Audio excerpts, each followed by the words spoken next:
যোৱাকালি যিটো অনাকাংক্ষিত ঘটনা হৈ গ'ল অসমৰ যুৱ প্ৰজন্মৰ হাতধৰক হিয়াৰ আমঠু জুবিন গাৰ্গৰ দুৰ্ঘটনাত তেখেতৰ মৃত্যুবৰণ কৰিছে। মই প্ৰথমতে তেখেতক গভীৰ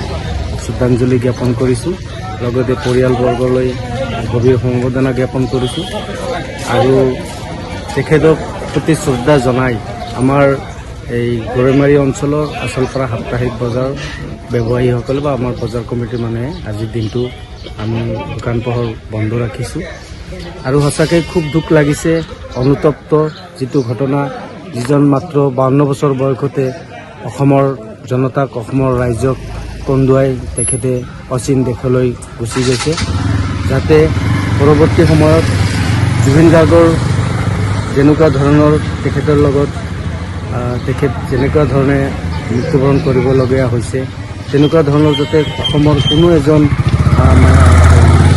গায়ক বা অভিনেতা বা কোনো তেনেকুৱা ধৰণৰ মানুহৰ লগত যাতে তেনেকুৱা ধৰণৰ ঘটনা নঘটে তাৰে কামনা কৰিছে। যোৱাকালি যিটো অনাকাংক্ষিত ঘটনা হৈ গ'ল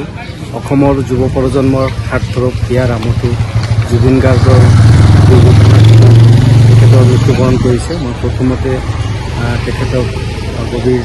শ্ৰদ্ধাঞ্জলি জ্ঞাপন কৰিছোঁ, লগতে পৰিয়ালবৰ্গলৈ গভীৰ সমবেদনা জ্ঞাপন কৰিছোঁ আৰু তেখেতক প্ৰতি শ্ৰদ্ধা জনাই আমাৰ এই গৰৈমাৰী অঞ্চলৰ আচলপাৰা সাপ্তাহিক বজাৰ ব্যৱসায়ীসকলে বা আমাৰ বজাৰ কমিটিৰ মানুহে আজিৰ দিনটো আমি দোকান পোহাৰ বন্ধ ৰাখিছোঁ আৰু সঁচাকৈ খুব দুখ লাগিছে। অনুতপ্ত যিটো ঘটনা, যিজন মাত্ৰ 52 বছৰ বয়সতে অসমৰ জনতাক অসমৰ ৰাইজক কন্দুৱাই তেখেতে অচিন দেশলৈ গুচি গৈছে, যাতে পৰৱৰ্তী সময়ত জুবিন গাৰ্গৰ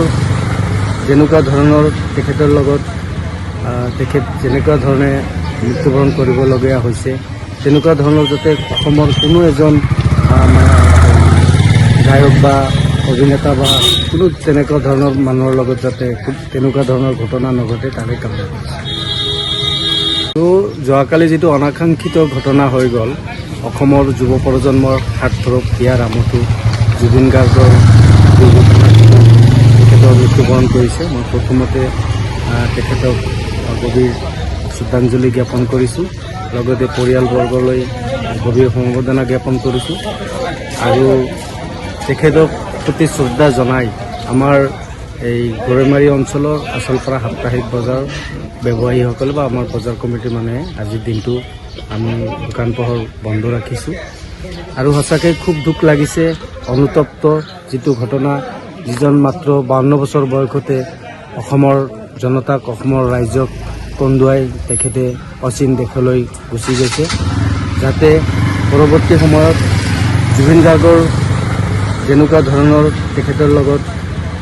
তেখেত যেনেকুৱা ধৰণে মৃত্যুবৰণ কৰিবলগীয়া হৈছে, তেনেকুৱা ধৰণৰ যাতে অসমৰ কোনো এজন গায়ক বা অভিনেতা বা কোনো তেনেকুৱা ধৰণৰ মানুহৰ লগত যাতে তেনেকুৱা ধৰণৰ ঘটনা নঘটে তাৰে কামনা কৰিছে। যিকোনো খবৰৰ বাবে যোগাযোগ কৰক 7099017330 লগতে 7099017110 নম্বৰত।